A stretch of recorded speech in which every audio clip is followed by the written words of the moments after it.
Hi, my name is Simon Bedard, and thanks for joining us on this quick video where I'm going to give you an overview of roll-ups. Another one of those industry jargon terms that can sometimes be a little bit confusing, but what we want to do is just take you through the high-level overview of the concept of roll-ups and really how you can utilize them at the various different stages of the business journey. So, hey, it's the Buy, Grow, Sell podcast. You probably heard this from. So whether you're looking to buy, grow, or sell companies, roll-ups can play a very, very big part in that strategy. So what is a roll-up to start with? Well, at its most basic level, it's simply a consolidation of multiple companies within one industry.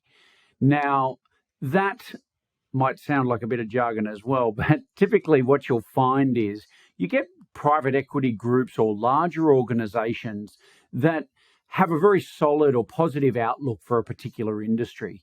And so they'll look to consolidate or buy a number of companies within that industry and group them together to make a much larger entity that's ultimately designed to get them better returns. So at a sort of technical level, it's basically financial engineering combined with a play at scale. So how does it work? Well, as I say, you typically look at a private equity firm, will see an industry that they like, and they'll go to acquire an initial company called a platform company or a platform investment. And that business is their sort of foothold into that industry. It's their first play that they'll typically build their strategy around. Now, what is really interesting with that play is that they're not looking to acquire that company and then just the founders just sort of disappear off into the wilderness. Typically, they're looking for a younger founder, somebody who's got the smarts, the ambition, and the runway in their career to want to build a much, much larger business. And so they'll typically acquire that company with the view that that founder is going to come on this journey and help them grow. Now, once they've got the strategy and they've got that initial business into this, either a new entity or they use that existing company as the vehicle to then go and acquire other companies. Now, there's a few rules to the game here, and obviously every private equity firm is a little bit different. But typically speaking, they will have thresholds around the size of the company that they're willing to look at. I'll give you some random sort of examples, but I've seen some private equity firms will say, we're only interested in businesses that are turning over at least 10 million in revenue, or it might be at least $2 million in adjusted EBITDA. Or profitability. So, that's a bit of a guide there. It's not a hard and fast rule for every private equity firm, but gives you a bit of a sense that they're looking for a certain level of size or scale to begin with to make it worthwhile for them to look at a business and to go through the process of a transaction and due diligence and all the rest. Okay, so you're looking at an initial play, an initial acquisition, and then how many other bolt-on acquisitions can they make before they hit a size that is, in their mind, big enough for them to execute their own exit strategy. Now, why does it make it worthwhile? How do they make their money out of this? Well, it's pretty straightforward. And I say that, but obviously there is a lot that sits behind this, but the strategy in itself is fairly simple. They typically buy companies at certain multiple ranges.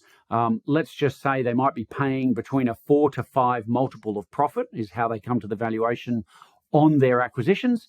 And then when they've built up enough of these, they're selling it at a higher multiple.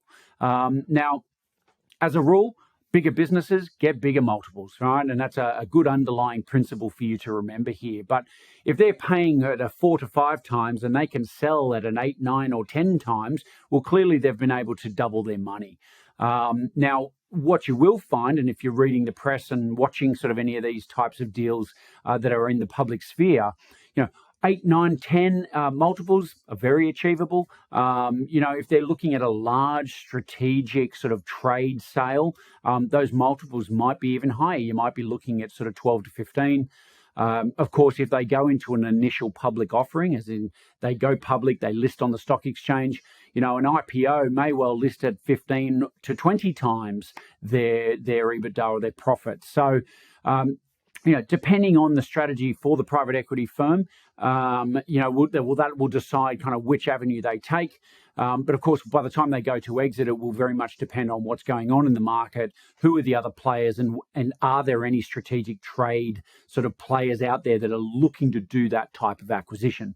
So timing and market conditions will always play a very, very big part in the economics of any deal. So let's take a look at this, though, from the sort of buy, grow, sell perspective, because wherever you are in your business journey, it's good to know how this type of play or strategy can impact you if you're fairly passive in the market, but also how can you use some of these tools and strategies yourself to rapidly grow your business and really increase the value of your company. So let's look at buy first. If you've ever seen any of my videos or seen any of our sort of materials, I'm a massive fan of growth via acquisition. In other words, buying other companies to help you grow. And let's look at some of the benefits here, right? I mean, first of all, you go and buy, let's use an example. We'll sort of make up some numbers as we go here, but let's just say for a moment you've got a company that turns over $3 million and you go and buy another company that's got an extra $1 million in revenue. Well, you've grown effectively by a third like that, almost instantaneously. Now, yes, I get it. You do have to actually pay for that company, but perhaps a discussion for another day. There's lots of different ways that you can actually structure that sale, so it doesn't necessarily have to be all cash up front. So growth via acquisition means immediate growth. But that's just one of the many benefits of this strategy, because let's just say, for example, that you're buying one of your key competitors. Well, all of a sudden, that company ceases to be out there in the market competing with you. And so that removes competitive pressure in the market and may actually give you an opportunity to increase prices. Now, we actually sold a client, I was in the engineering space, to a listed entity.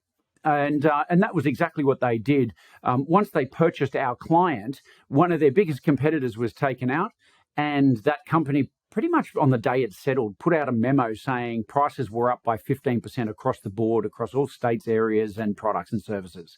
So I can tell you that company would have made back or repaid their investment in this organization much quicker than the initial metrics around the deal. So a great strategy. Highly effective in terms of helping you actually grow your business. Now, a great example of this, episode number 61 in the Buy, Grow, Sell podcast was a chap named Tom Farinacci. Now, Tom got into his business initially by buying his father's landscaping business, but then he went on the path of growth via acquisition, made numerous acquisitions through his history, ultimately selling the business for a much, much larger number than certainly when he got in. Now, typically in the trades businesses, you don't necessarily see a lot of roll-ups, I find, in trades. To be quite frank, I actually find a lot of people in the trades industry tend to push down their own valuations. They're sort of so busy talking down numbers around value that they don't realize they're actually hurting themselves when they go to exit. But trade businesses, not a lot of roll-ups necessarily that you're seeing happening, but those who are smarter and like to play this strategy well are actually doing it quietly in the background. And I've seen another trades business just recently continually buying other trade businesses that are doing about $2 million in revenue. And these guys are now hitting $100 million in revenue, and they're looking for a big strategic exit when they get to about $200 million in turnover. So really interesting to see it happening. Maybe not so much in the press at the moment around trades businesses, but it just is a really great example of what you can do when you really start to understand this strategy and apply it in your own business. Let's move on to the growth space. Now, obviously, growth via acquisition is a play, but how can generally roll-ups impact you if you're on a more sort of organic pathway to growth? Here I'll sort of quote another chap, Stuart Crane, who was another guest on the Buy, Grow, Sell podcast, episode 75. Stuart actually started a software company in the early 90s. It was focused in the medical space. Now, what Stuart found was that the industry started to naturally grow, but because there was a bunch of roll-ups going on in his industry, it actually accelerated the growth of that sector. And so existing clients of his that were already using his software were growing so fast because of the acquisitions they were doing that it just had a natural flow-on effect to the growth of his business. So being smart about understanding what's going on in the roll-up space and perhaps how you can ride the coattails of some of that action is a really great way to accelerate the growth of your business organically. So let's move on to sell now. Now, there's a lot to talk about on this when you consider selling your business, because really what you're trying to do is get on the back of these roll-ups as well. And the benefits can be huge. I mean, for starters, a general roll-up in your industry can put upward pressure on the pricing or valuation of your business. You know, it's the old saying, right? When's the best time to sell your business? Well, typically it's the best time to sell is when there's more buyers than there are sellers. And if buyers are out there hunting for opportunities, then typically speaking, you know, it's going to be good for the price or the value of your company. But there are other side benefits to being involved in that kind of activity, and that is that the buyers who are doing roll-ups are very, very experienced in their space. You know, particularly if they've done a number of transactions in your industry already, then you know what, like the process itself just goes a lot quicker. It's a lot smoother. They've got sort of standardized contracts that they're used to using. But also just in terms of the process from your perspective, you know, you don't need to sell these guys on the opportunity. You know, they already get the industry. They know it well. They know the risks. They have probably a good long-term forecast. They may know more about the industry than you do because they've spoken to so many companies and invested so much in their research. So, you know, the process itself can be very, very smooth, can go very, very quickly, and you can end up with better valuations and better terms attached to your deal. So a huge amount of benefit to come out of that. You know, I can say we've been involved in a number of roll-up scenarios with Exit Advisory Group.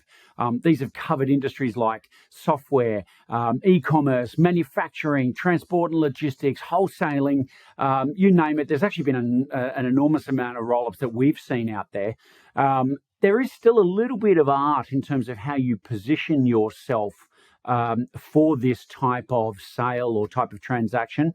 But if you do the homework and you understand what's going on and who the players are and how to position yourself, you really can get a deal that would be perhaps above market in a traditional environment. So that in itself is a quick overview of roll-ups. I hope that's been helpful to you. Look, if you've got questions, reach out. You can email me at ask at exitadvisory.com.au, or hit us up on the website, exitadvisory.com.au or buygrowsell.com. You can hit the contact us form, shoot me a note if you want to jump on a call if you've got questions and you want to know how to apply this to your business. Thanks for listening and see you soon.